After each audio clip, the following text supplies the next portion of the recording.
Hola, ¿cómo están? Bienvenidos a un nuevo capítulo de Conciencia Inclusiva, este programa que en CNN Chile hacemos con tanto orgullo y con tanto cariño. Además, el único programa sobre capacidades diferentes, el único programa sobre personas en situación de discapacidad, pero es más que eso también, es hablar de inclusión, es mirarnos un poquito nosotros mismos y ver no solo hacia las personas en situación de discapacidad, sino otras temáticas, cuánto estamos incluyendo y cuánto no.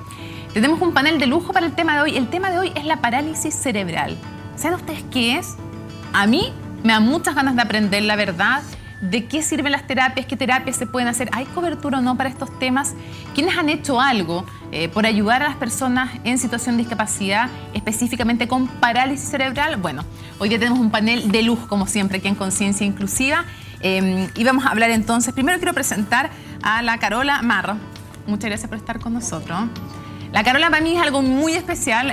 La Carola trabaja en Peter Swan, es kinesióloga. Bueno, aparte de trabajar yo como te conozco como persona, más sé de ti como persona, pero la Carola tiene 28 años, kinesióloga, dedicada a la neurorehabilitación infantil hace 4 años, especializada en terapias acuáticas, además trabaja con eso y en proceso de certificación también de neurodesarrollo y trabaja también en la clínica de atención de hospitalización domiciliaria Peter Swan. Antes trabajó en la clínica Los Coihues y fue docente en la Universidad de las Américas, así que una larga trayectoria. Esa trayectoria profesional, yo ya la conozco y para mí es una de las personas que fue la kinesióloga de mi hija y por lo tanto te agradezco mucho y tengo especial cariño y especial gusto en que estés hoy día acá. Muchas gracias, Caro. También le doy la bienvenida a Lorena Pizarro. Lorena, muchas gracias por estar con nosotros. Ella es neuróloga infantil de la clínica Las Condes. Y ya van a ver que es algo más, pero todavía no se los adelanto, porque tiene relación con otros de nuestros invitados. Ivonne Muñoz Saavedra, muchas gracias por estar con nosotros. Claro, ella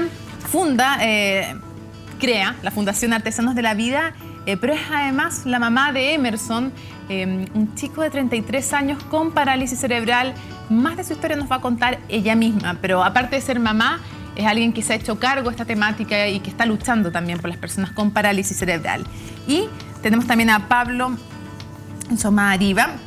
Pablo, claro, tú eres el papá de Pedrito. Yo soy el papá de Pedrito. Un niño con parálisis cerebral, pero fuimos compañeros de hospital, fuimos compañeros de pelea y de batalla, así que también tengo mucho gusto también de que estés acá en representación de Pedrito y de la Mariela también, tu señora. Sí, así que gracias por aceptar la invitación. Gracias a ti. Muchas gracias.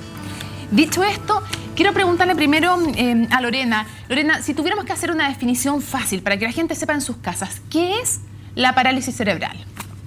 La parálisis cerebral es un concepto que engloba a todos aquellos pacientes que tienen algún daño en el desarrollo de su cerebro durante el periodo en que este cerebro se desarrolla.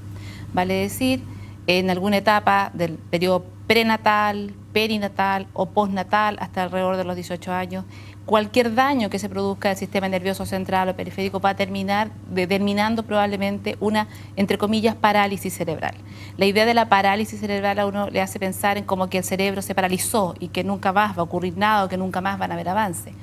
Pero lo que ocurre básicamente es que la zona lesionada va a determinar daños o dificultades en desarrollos, en visión, audición, en el área motora, en la capacidad de hablar, en la capacidad de comunicarse.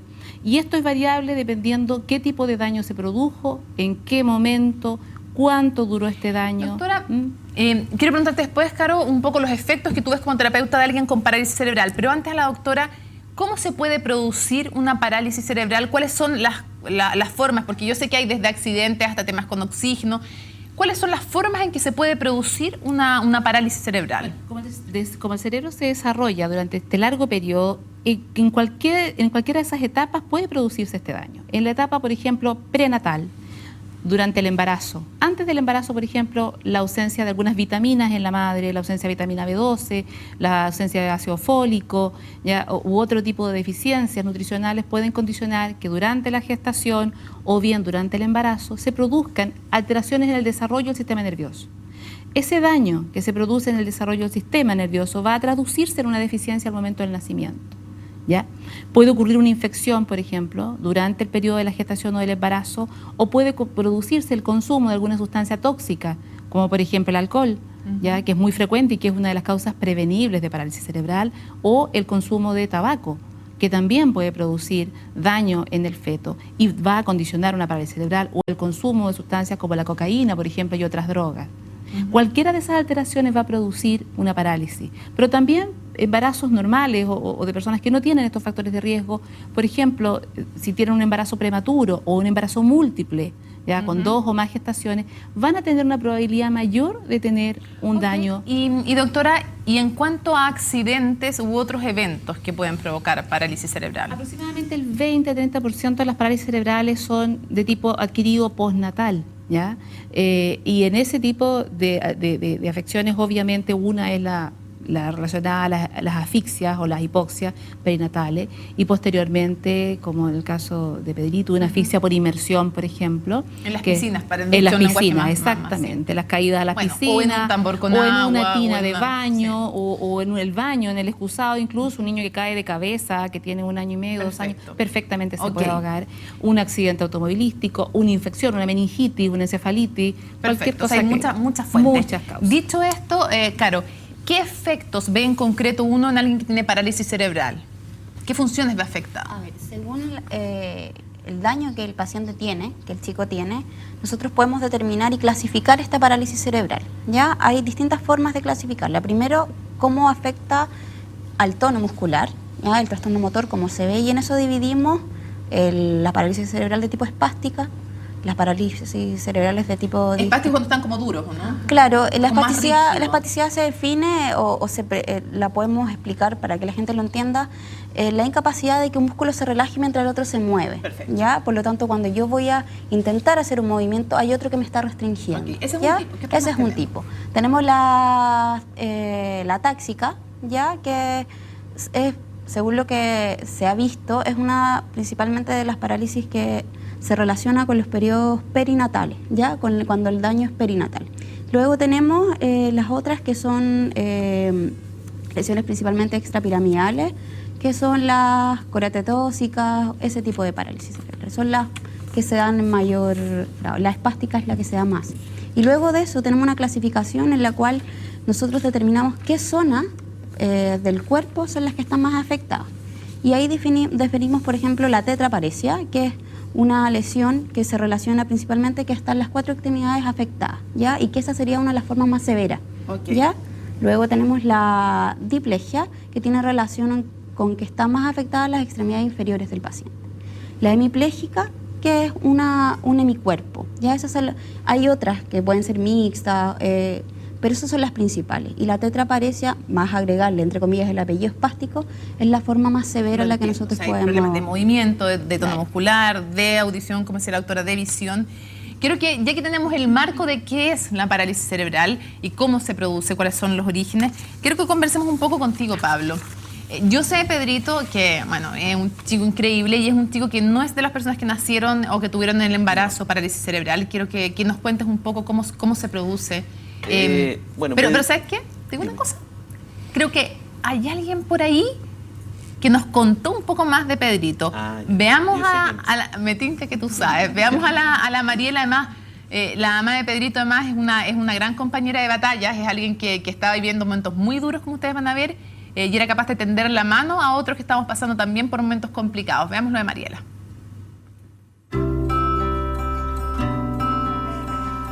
Pedrito, así como Lucas, fue un niño muy buscado. Yo tengo problemas de fertilidad. Entonces, un niño que yo digo que lo amamos desde antes de que él naciera. ¿Dónde yo? ¿Dónde yo? ¿Aquí? Ya.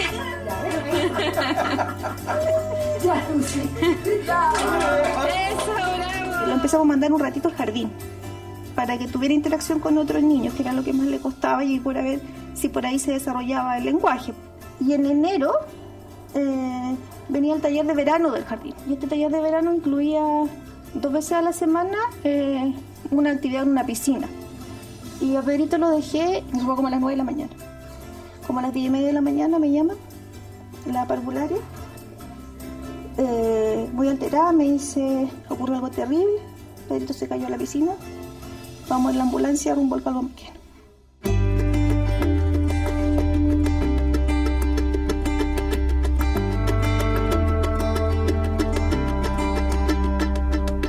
Pedrito es un paro cardíaco de 30 minutos. y asumen por la condición en que quedó que estuvo al menos 10 minutos sumergido. No sé si a los 15 días Pedrito despertó y su ojo era el ojo de un muñeco, o sea, no tenía vida. Siempre te dicen que sobre todo en un niño pequeño las conexiones neuronales se pueden ir recuperando, que hay cierto tipo de rehabilitación, pero el diagnóstico de Pedrito es que él está en un estado mínimamente responsivo. Yo soy una convencida de que Pedrito siente, de que él, cuando a alguien le cae mal, cuando algo le gusta, cuando está tranquilo, cuando está contento. Pedrito cada día que despierta me dice: mamá, te amo, con esos ojos. Yo pretendía enseñarle a Pedrito sobre el dolor, sobre la desigualdad, sobre el esfuerzo, y él finalmente nos ha enseñado a nosotros infinitas lecciones. Pedrito es mi orgullo así máximo. Yo sé y siento que como que un hermano le va a hacer bien a Pedrito y también le va a hacer muy bien a su hermano, y a nosotros también.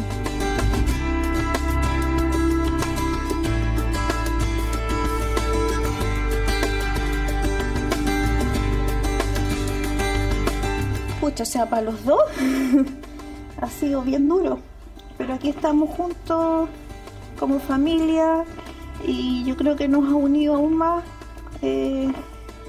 gracias a Dios, porque en otras ocasiones también te puedes separar, pero yo creo que en nuestro caso nos ha unido aún más como familia nuestro Pedrito. Ahí está entonces la historia de una familia también que tiene que ponerle el hombro a momentos, Pablo, que no son fáciles. ¿Cómo es en el momento en que ustedes se enteran de este accidente de Pedrito? Yo me resisto a llamarle y en eso lo siento, pero dejo toda objetividad porque creo que aquí hay opciones que tomar. Yo hablo de accidente cuando es algo un poco inevitable. No atribuyo intenciones, pero creo que aquí hubo más que un mero accidente. Sí, claro. Cuando ocurre lo que sucede en el jardín infantil. Bueno, ¿cómo nos enteramos? Fue bien difícil. Justo ese día, nosotros, Pedrito está desarrollando un trastorno general del desarrollo, ¿ya? Justo ese día lo íbamos a internar en la clínica Las Condes, a hacerle una serie de exámenes, escáner, electro, y justo decidimos enviarlo al jardín ese día, para que estuviese más tranquilo, pensase que no había nada raro. Bueno, lo dejamos, como decía la Mariela, en su jardín infantil y cuando nosotros nos fuimos, Pedrito nos miró a través de la reja del jardín. Y ya, después nos fuimos a nuestros trabajos y alrededor de las 11 de la mañana nos llaman desde una ambulancia que Pedrito se había caído a la piscina del jardín infantil. Llegamos al hospital Calvo Maquena, él estuvo 30 minutos en paro cardiorrespiratorio, le salvaron la vida ahí en el hospital, y de ahí empezó un proceso muy largo, de mucho dolor en un principio, de esperanza en una segunda etapa, de resignación en una tercera etapa. Y ahora tratar de empezar a empujar este carro que es nuestra nueva vida de la mejor forma posible y en familia sobre todo, y con fe. O sea, para nosotros eso fue como nuestro... que hemos pasado altos y bajos de todo tipo. O sea, tú lo viste, yo lo vi en familias que pasan por situaciones súper complicadas, puede ser en una clínica, puede ser en otro lugar. Y hay familias que se destrozan con esto. Hay mamás solas, hay papás solos. ¿Cómo se hace para que cuando uno no tiene, quiero decírtelo súper así crudamente, cuando uno tiene la, entre comillas, resignación de mi hijo nació así, sino que a mi hijo le pasó esto, que es probablemente una doble resignación que hay que tener, ¿cómo se hace para que eso una y no destruye una familia? Sí, con mucho apoyo familiar sobre todo, y ahí tampoco resignarse a que uno es el capo de la vida y no te va a pasar nada, uno es de hierro, de fierro, pero uno requiere apoyo, o sea, apoyo profesional en este caso. O sea, nosotros tuvimos apoyo profesional en su debido tiempo que nos ayudó a sobrellevar toda esta situación. En un principio a nuestro hijo nos decían que casi se iba a morir, ¿ya? Y nosotros teníamos fe, o sea, fe en que nos iba a ocurrir eso y que lo íbamos a dar todo por él, todo. Y lo han dado todo. Y lo hemos tratado de dar todo con la ayuda de mucha gente. O sea, esta cosa solo no se puede, ¿ya? Y ahí hay que agradecer el apoyo de toda la gente que te ayuda, ¿ya?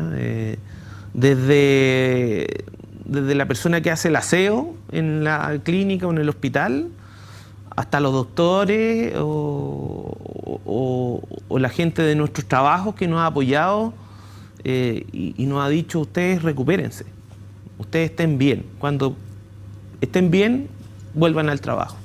Y eso no ocurre en cualquier parte. No ocurre en cualquier parte. Entonces, eso es como un apoyo fundamental, ¿ya? Eso tan importante, Por ¿no? supuesto. Sí. Uno en el sentido de verdad es privilegiado. Ivonne, la mamá de Emerson, una mujer que decide además crear una fundación de artesanos de la vida.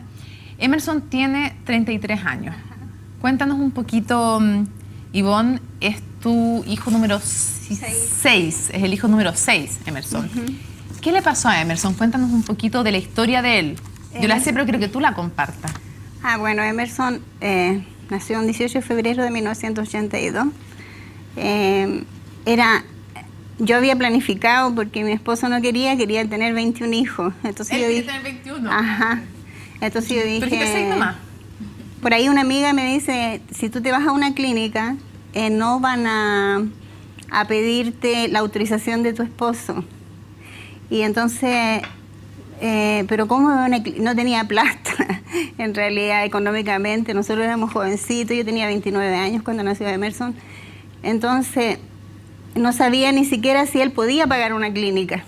Pero cuando empecé el trabajo de parto, me fui a una clínica que consideré que quizás él podría pagar, que era como más económica. Yeah.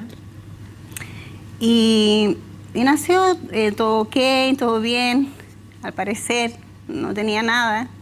Me fui a la casa, a los 6 días, no sé por qué, me hicieron una cesárea. Yo pedí al doctor que me esterilizara, que era mi oportunidad, porque sabía que después no iba a poder volver. Bueno, mi esposo se enteró solamente cuando fue a pagar. Y se quería morir, porque en realidad no sabía por qué tanto, dijo, que me cambiaron la señora, qué sé yo. Y dice, bueno, fue una operación, una esterilización y el parto. Así es que, bueno, como digo, yo me sentí en ese minuto de que nació mi hijo, la mujer más cobarde del mundo, porque había muchas personas, muchas mamás que les habían hecho cesárea, y a mí también, y yo no me podía levantar, me dolía tanto, me ardía tanto la herida, que yo me imaginaba que era por mi cobardía, nunca había tenido un hijo con cesárea. Y entonces me pedía a las enfermeras que me bajara a caminar y yo no podía dar un paso y lloraba ahí al lado de la cama, qué sé yo. Bueno, así en esas condiciones me dieron el alta, me fui con mi hijo. Pasan unos días, estaba toda chocha con mi bebé, que iba a ser el último, lo pesaba todos los días, empezó a bajar de peso y no me di cuenta que el Emerson tenía temperatura un día cualquiera así, mucha fiebre. Entonces llego a mi esposo y lo llevamos al médico y el médico dice, su hijo está, mira, sería poco honesto de mi parte darte un tratamiento para la casa, porque con qué moral mañana yo tendría que darte un certificado de defunción. Me quería morir. Dijo que tu hijo se iba a morir. Entonces me fui a un hospital con él, lo hospitalizaron ahí. Entonces el médico me dice, esto es una sepsis de recién nacido, pero ¿por qué? Me dice, por una mala praxia en el momento del parto. Y yo estaba con esa endometritis, una tremenda endometritis que tampoco sabía. Yo caminaba apenas en mi casa como abuelita, atendiendo a todos mis otros hijos, porque tengo 5 más. ¿Y cuándo, Ivonne, cuando te dicen esto es, finalmente tiene como consecuencia una parálisis cerebral? ¿Y cuándo empiezas tú ya a ver los efectos de la parálisis? Sola en realidad, porque todo, bueno, cuando estaba bebito, al mes y medio salió de la clínica, o sea, del hospital, perdón, y me lo mandaron a un neurólogo, y el neurólogo me dice, señora, su hijo es ciego y sordo. Entonces, fue una situación detrás de otra, fue tan fuerte para mí, porque si yo tengo un hijo no vidente, va a ir a un colegio, se va a educar, pero ciego y sordo, como que no tenía ninguna posibilidad. Después de eso, me encerré un poco con él. No quería que nadie me dijera nada más. Pero yo sola me di cuenta, tenía otro hijo que era el penúltimo, estaba jugando con unas bolitas de cristal y cayó la bolita y él se asustó. Entonces yo me empecé a dar cuenta que él sí escuchaba. Pero cuando yo le decía a la doctora, a la pediatra que lo atendía, me decía, tú tienes tantas ganas de ver a tu hijo mejor, yo te entiendo. Entonces me hacían así parecer como tonta. Como que a mí se me ocurría. Pero Emerson escucha, ve, gracias a Dios. Bueno, no tiene lenguaje verbal. Lenguaje verbal, que no es lo mismo, ¿no? Ajá, claro. Pero yo lo conozco tanto, yo soy quizás su mejor doctora. O sea, no me cabe ninguna duda, Ivonne. No me cabe ninguna duda porque además tú eres una mujer y ya vamos a contar de eso, que además decide no quedarse en lo que le pasó a Emerson, sino que tenderle una mano a otro. Sí. Antes de que contemos eso, quiero poner sobre la mesa, porque en Ivonne también está el tema de las terapias, del no acceso a terapias, del no acceso a diagnóstico, que es un tremendo tema también. Y quiero que antes veamos el lado positivo. Pedrito, aparte de tener una familia, tiene la suerte de tener las terapias, por ejemplo, de la Caro y de un equipo, como Peter Swan, por ejemplo, con una empresa de hospitalización domiciliaria. ¿Qué es lo que necesita realmente alguien con parálisis cerebral? Vamos a conversar de eso también y de qué cubren o qué no cubren las ISAPRES, qué nos falta o qué no nos falta. Veamos el trabajo, un poquito del trabajo de la Caro con Pedrito.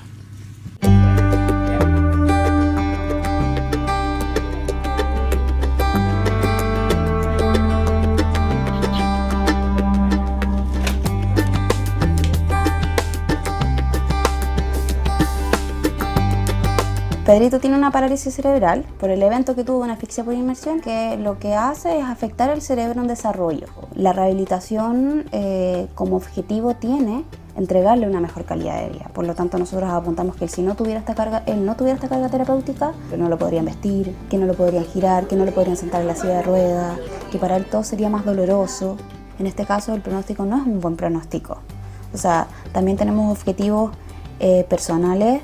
Tenemos los objetivos de la familia y los objetivos reales, que es lo que dice el papel del diagnóstico. O sea, tiene un daño severo, pero no por eso nosotros no hacemos nada. O sea, igual, por ejemplo, lo hacemos pintar y él logra, dentro incluso de este último tiempo, ha logrado estar un poco más conectado. Hay momentos en que lo llamamos y él es capaz de girar la mirada en un sonido y aunque no es siempre, tiene momentos que uno podría decir, ¿sabéis qué? Yo lo veo que él entiende lo que yo le digo. Cuando le hacemos cosquilla, su expresión facial cambia. Definitivamente es como, se pone inquieto.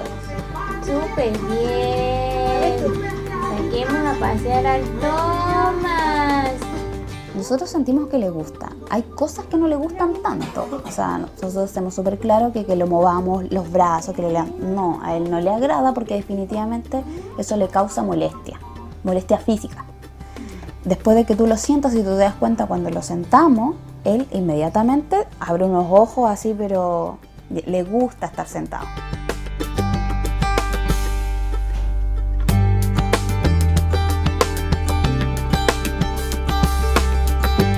como equipo, y yo creo que para todos mis compañeros también es súper gratificante trabajar con él. Lo hemos visto en todas sus etapas. Yo creo que eso también aumenta que a uno le tiene un cariño especial. O sea, se la sufre con él, porque uno, aunque igual somos las terapeutas y tenemos nuestra vida aparte, es difícil involucrarse con la situación. O sea, su historia es súper especial. Y yo he tenido la suerte de trabajar con él y ver sus procesos. O sea, ha tenido altos y bajos. Es luchador, él tiene un carácter, o sea, tú te das cuenta cuando le molesta, cuando no le molesta las cosas, y está ahí, o sea, ha estado, si no mal recuerdo, en 2 oportunidades luchando por él. Y ha salido y está acá de nuevo con nosotros, entonces él se aferra. Pucha, yo veo el cojín de Pedrito y me acuerdo inmediato que la Caro llegó de la Mariela, de tu señora, un día con El cobertor de la cuña. Con el cobertor de esa cuña para la Clara. ¿Cuáles son las terapias, si pudiéramos resumirlo en breve, las terapias más importantes que necesita una persona con parálisis cerebral? Porque te lo voy a decir súper honestamente, probablemente desde el desconocimiento mucha gente necesita, bueno, ¿para qué terapia? ¿Por qué van a necesitar terapia si no cachan nada, no se dan cuenta? Mira, yo pertenezco a un equipo de neurorehabilitación, por lo tanto, nosotros creemos ciegamente en que las terapias son muy importantes para todos estos niños, ¿ya?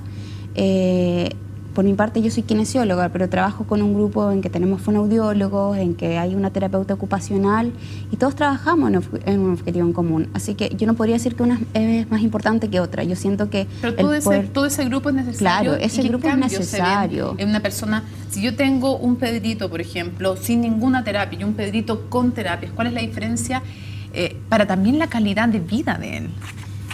Era más o menos lo que veíamos un poco en el video. O sea, nosotros apuntamos a que específicamente él necesita vestirse. O sea, si yo no lo movilizo, si no tiene buenos rangos de movimiento, él es imposible y sufre mucho porque le pongan su ropa. Entonces eso implica dolor si es que no lo tiene. Con respecto a la terapia ocupacional, él tiene sus órtesis, tiene juego que hacemos nosotros. Las órtesis son, estas son las palmetas las que tenía puestas y no teníamos puestas las OTP, que son órtesis tobillo-pie, que lo que hacen también es ser un poco profilácticos en que vayan a cortarse más y que eso vaya a limitarte más la vida de él, ¿ya?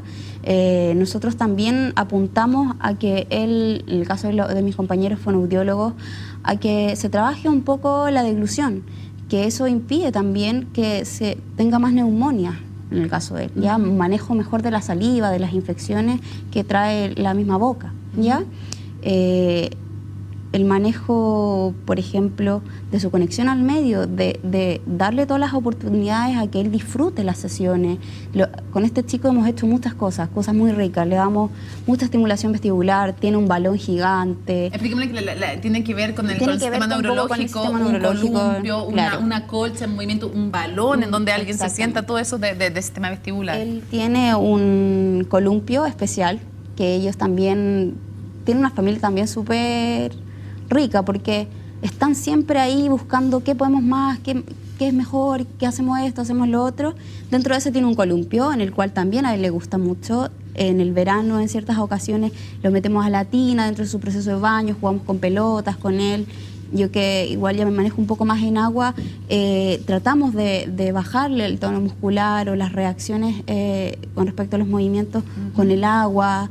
Entonces nosotros sentimos que la terapia es fundamental y que es importante. Nosotros sabemos que la Teletón es una gran fundación y que entrega mucho, pero nosotros sentimos que igual falta un poco darle más acceso a otra gente. Por supuesto, y eso le quería preguntar, antes de irnos a la pausa, doctora, quiero preguntarle, usted trabaja en la Clínica Las Condes y en general quienes tenemos acceso a clínicas privadas somos unos privilegiados, pero donde muchas familias tienen que endeudarse hasta el cansancio también para poder tener acceso, porque en general todo lo que son las terapias para todas estas personas no están cubiertas o están cubiertas así por las ISAPRES. O sea, uno, no sé, nosotros calculamos a veces cuando estábamos ahí en la clínica que en una semana se gastó lo de todo el año. Nada. O a veces en 3 días. Sí, imagínate que más o menos Pedrito, su gasto diario son como 300.000 pesos diarios.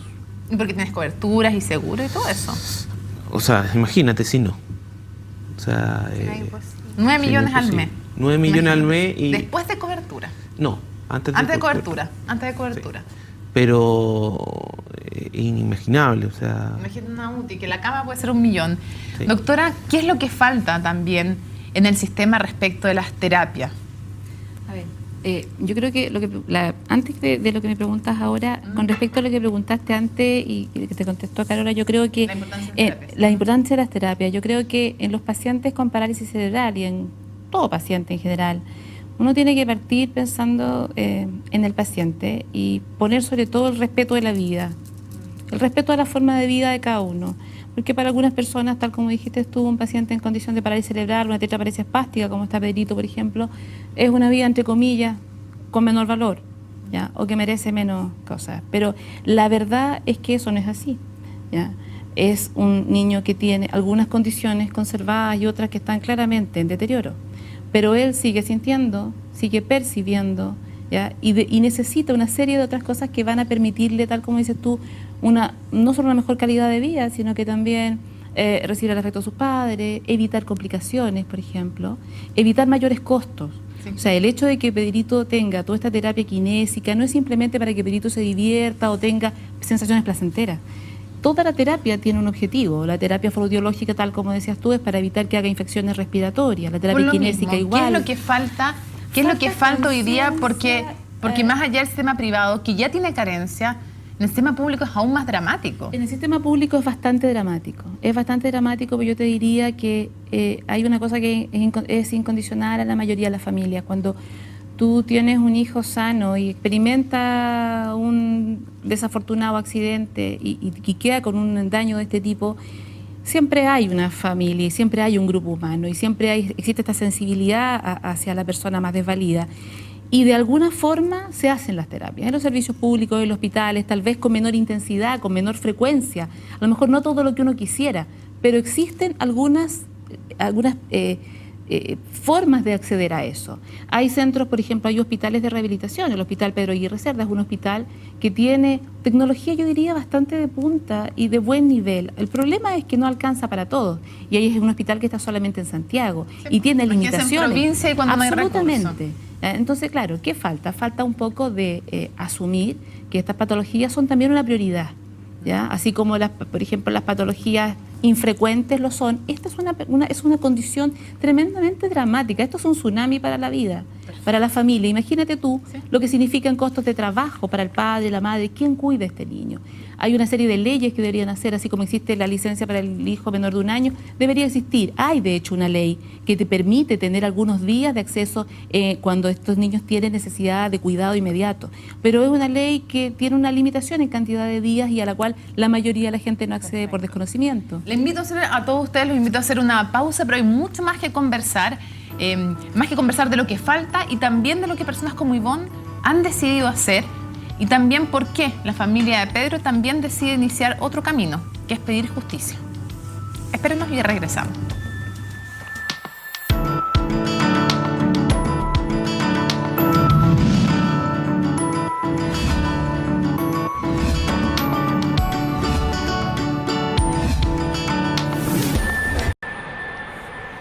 Continuamos en Conciencia Inclusiva, hoy día hablando de parálisis cerebral y estábamos justamente conversando, dejamos a medio camino la conversación sobre lo que falta de cobertura. Ivonne, ¿cuál fue su experiencia también? Usted me contaba, sin recursos, tener que asumir un hijo que hoy tiene 33 años, pero todo este camino, ¿cómo fue? No poder darle terapias, tener que luchar por eso. No sé, cuando él tenía como 7 años, como no me lo recibían en los lugares que se suponía que debería haber estado, le escribí una carta a la esposa del presidente de esa época. Y entonces ella mandó un asistente social a mi casa y me dice, ¿por qué no va a esta institución? Es que no me lo reciben. Y entonces ella llamó por teléfono de mi casa y dice, no, la señora tiene que traerlo solamente. Pero le reciben por un rato, Carola, ¿cierto? Claro. O sea, por una cantidad de sesiones.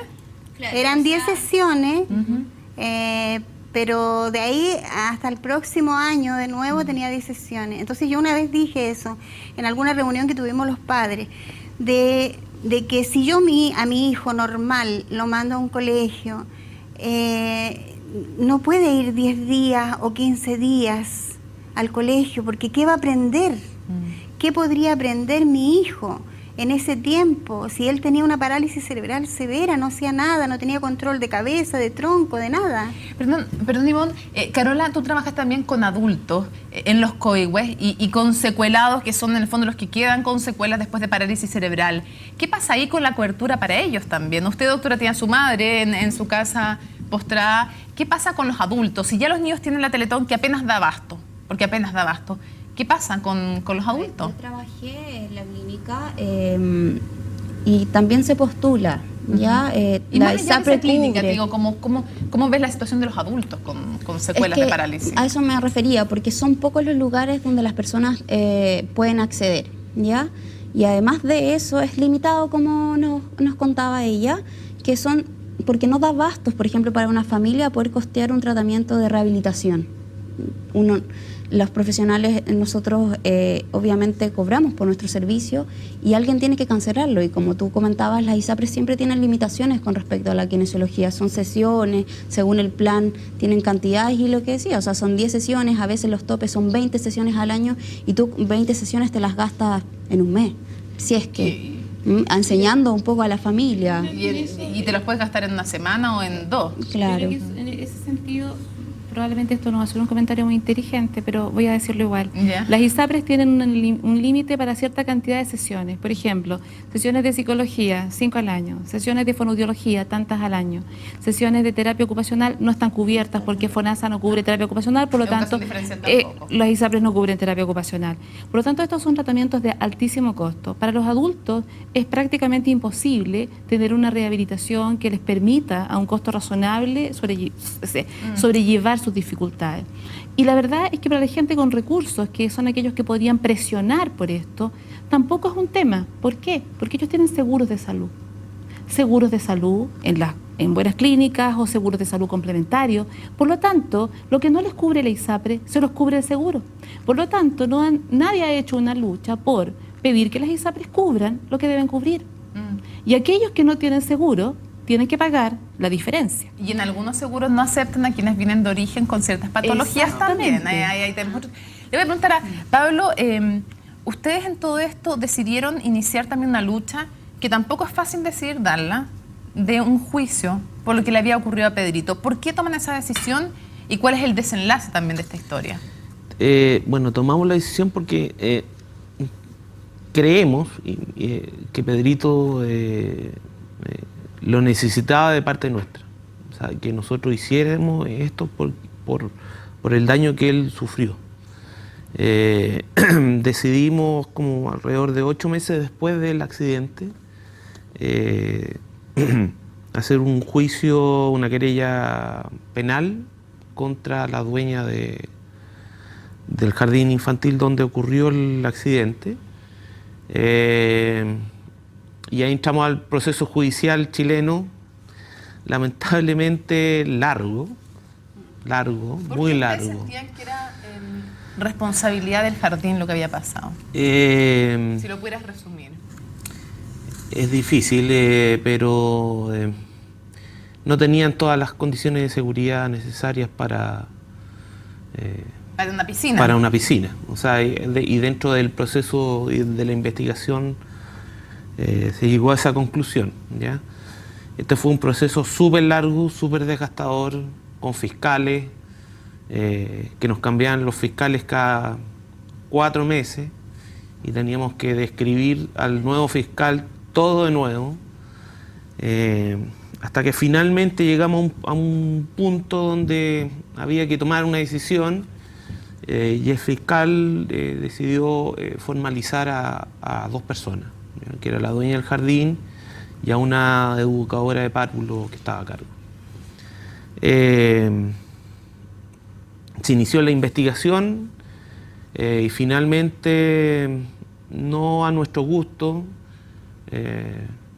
dadas las penas muy bajas, que tenía el delito que se estaba formalizando, tuvimos que llegar a un acuerdo reparatorio en dinero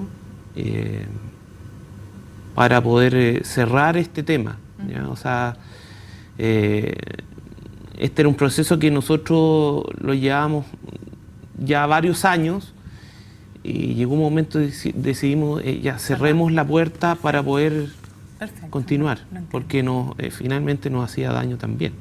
Sí, y ahí era muy desgastador, muy desgastador. O sea, conocer todas las declaraciones de cómo ocurrió, cuál fue la dinámica del accidente, cómo ocurrió, cómo se dieron cuenta, cosas que nosotros no lo vivimos, ¿ya? O sea, nosotros nos contaron y supimos por un papel, por declaraciones de gente, de cómo ocurrió el accidente.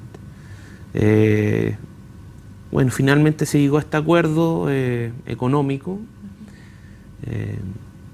y que nosotros pensamos que poco respecto a lo que el daño que sufrimos. Que no tiene precio, que además no tiene precio. Y finalmente también tratamos de esto que la gente tenga conciencia, ¿ya? Y lo llevamos a otro ámbito del tema de los jardines infantiles, que finalmente cualquier persona puede abrir un jardín infantil. La Junta Nacional de Jardines Infantiles finalmente no tiene poder de fiscalización, no puede cerrar un jardín infantil que no tenga apoyo del Estado. Un jardín privado puede funcionar normalmente. Sí, mucha fiscalización, hay todo un tema ahí, por cierto. Y esa es la parte dura que han vivido ustedes. Pero también han transformado el dolor en alegría. Yo después quiero contar lo que pasa en tu familia hoy día, que es algo muy bonito. Pero quiero preguntarle a Ivonne, yo los voy a invitar a un compacto, pero antes de eso quiero dejarte lanzar la pregunta, Ivonne, ¿qué fue lo más importante para tomar la decisión de salir del dolor y transformarlo en esperanza y transformarlo en la Fundación Artesanos de la Vida? Pero antes veamos a otra fundación que también trabaja y que lucha por ayudar a las personas con parálisis cerebral. Veamos. Fundación Coanil es una fundación de beneficencia que ya lleva 40 años de funcionamiento en el país y su misión está orientada a prestar apoyos para personas con discapacidad intelectual. Nosotros tenemos alrededor de un 17% de nuestros usuarios que presentan también parálisis cerebral.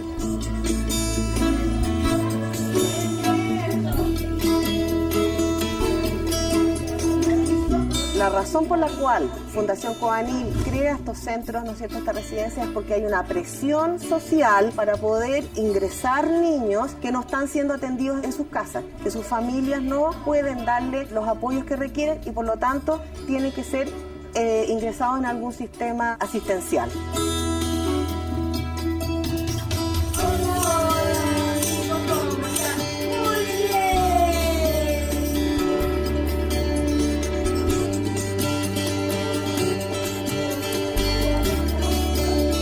En la fundación y específicamente en este centro nos abocamos a áreas bien concretas. Uno que es la educación y estimulación para fortalecer todo lo que es el desarrollo cognitivo en el máximo posible. Después tenemos todo lo que es la parte de estimulación motora y ahí se implementan todo tipo de técnicas de neurodesarrollo. Eso también va variando dependiendo de las características particulares del sujeto. Otras áreas también que son importantes de trabajo, que es todo lo que es el fomento a la autonomía, ya sea con técnicas y también con algún tipo de implementación que facilite que los chiquillos puedan comer solos, que puedan tomar las cosas de forma independiente. Nosotros no nos quedamos pegados como en las limitaciones de los chiquillos, sino que estamos potenciando las capacidades que pueden tener, porque nosotros no sabemos cuáles son las capacidades que tienen. Por lo tanto, queremos, ¿no es cierto?, trabajar a que estos niños logren el máximo de capacidades.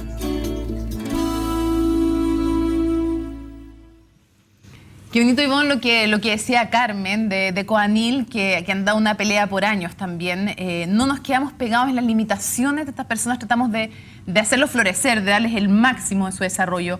¿Por qué y en qué consiste Artesanos de la Vida? ¿Y por qué decide salir del dolor, de lo duro que había sido, y con además 6 hijos, entre ellos Emerson, crear una fundación? Era una necesidad que nosotros teníamos y queríamos compartirla con otros, además que nos iban a escuchar. A nosotros como familia no nos escuchaba nadie, pero si juntábamos un grupo de personas que tuvieran el mismo problema que estábamos viviendo nosotros, era más probable que las autoridades, alguien, nos pusiera kinesiólogos, gente profesional que pudiese trabajar con los niños. ¿Qué hace Artesanos de la Vida? Hacemos 3 áreas de salud, rehabilitación. Tenemos en este minuto fonoaudiólogas, terapeutas ocupacionales. Hemos ido creciendo así de poquito. Es sumamente difícil. Imágenes tuyas ahí en Artesanos de la Vida que se están viendo. Es sumamente difícil para nosotros. Todo. Al principio era de que mi esposo se quedaba sin dinero para pagar a los profesionales. Uno no puede decirle, contratar a una persona y que esté viniendo y que llegue fin de mes y no tener dinero para pagar. Entonces, todos estos chicos que estaban en edad escolar, pensamos en eso, en que podía ser escuela y que íbamos a recibir recursos del Ministerio de Educación. Pero no todas las personas que estaban en el grupo podían entrar a ese... ¿Cuánta gente están trabajando con usted? Son 50 niños nomás, pero empezamos a trabajar con adultos, jóvenes y adultos, y los tuvimos que separar. Ustedes, aparte de lo que tenga que ver con subvenciones? Sí. ¿Ingenio?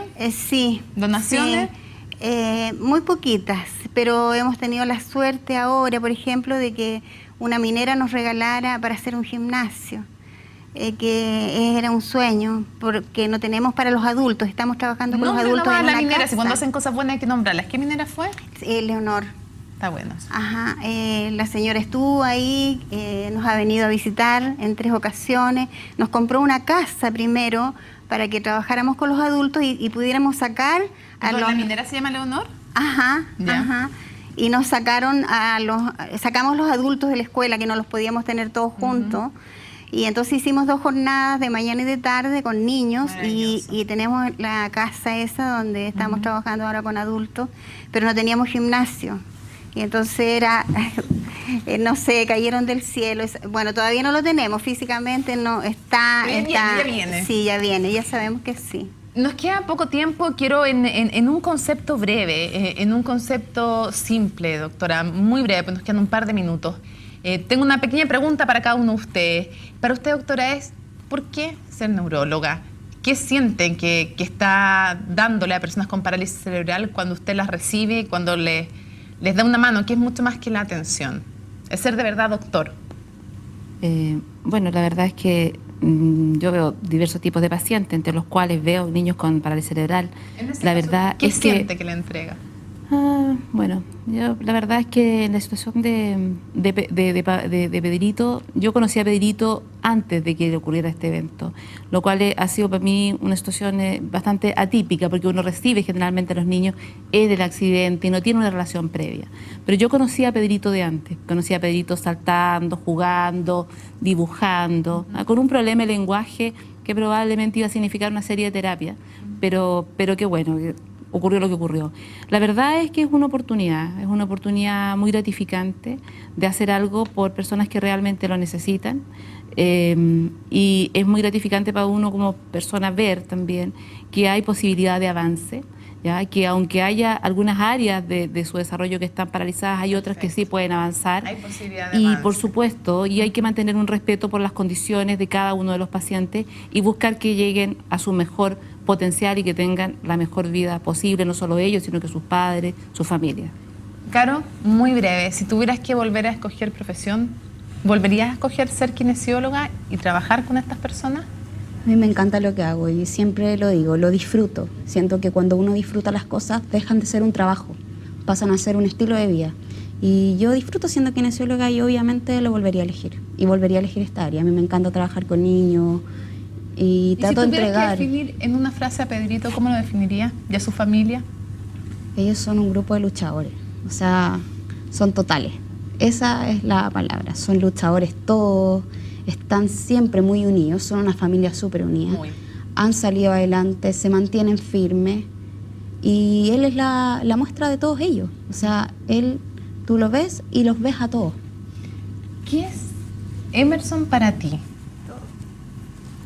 Todo, en realidad todo. A veces con mucha pena tengo que reconocer que veo a otros chicos que se puedan recuperar y no veo esos progresos en el mío. Entonces por ahí me da un poquito pena.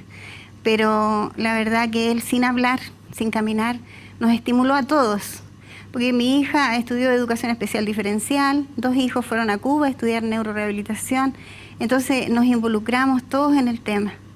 Mi esposo, que no tenía nada que ver, que trabajaba en un recorrido de buses de Santiago, también se incorporó a este grupo y estamos todos ahí, claro. Sin hablar, Emerson les enseñó Sí, a toda sí, la familia. A toda la familia.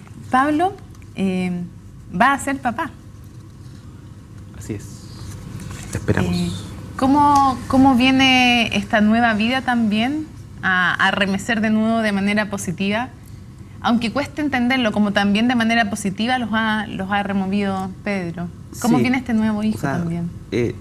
Pedrito nació por fertilización. Esperaron mucho. Fue muy difícil, mucho tiempo, y bueno, ocurrió este accidente y finalmente tomamos la decisión en una Navidad de no hacernos regalos, sino darnos nuestra propia oportunidad. Y tomamos la decisión de empezar este proceso para ver si finalmente resultaba, y resultó.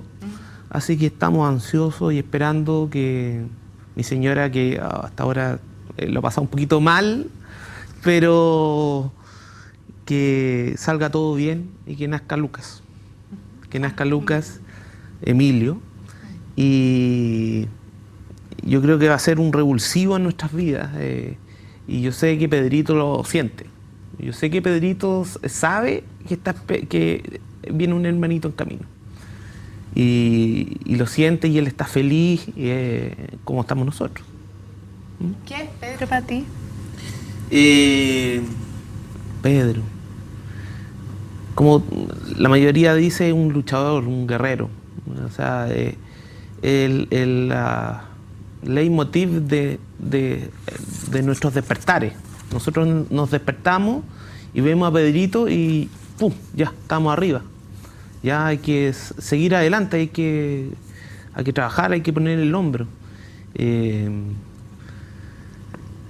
¿Qué más? Nada más. O sea, es todo, como decía Ivonne. ¿Y el mejor momento con Pedro?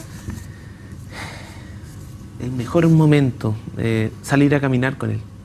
En su coche, y caminar por las calles, y que nuestros vecinos nos saluden, nos pregunten cómo está Pedrito, etc.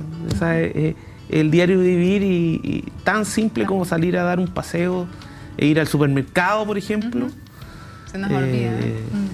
Y que es súper común ir al supermercado. Para nosotros es como ir a la luna.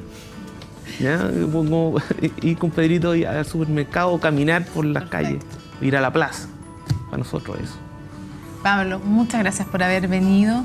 Ivonne, gracias por haber estado con nosotros. Doctora Lorena Pizarro, muchas gracias por haber estado con nosotros. Carito, gracias por habernos acompañado. Y en tu nombre, gracias a todos, en Peters Fan. Un cariño para ellos también. Nada que decir, es como ir a la luna cuando Pedrito sonríe, cuando sonríe una persona, Emerson también, cuando sonríe una persona con capacidades diferentes, sonreímos al final todos. Y debiéramos poder sonreír mucho más si no les hacemos un favor, si les respetamos derechos, simplemente si les respetamos derechos, y hablando, viendo o no, los entendemos a todos como ciudadanos y a todos como chilenos, y no dejamos a nadie fuera.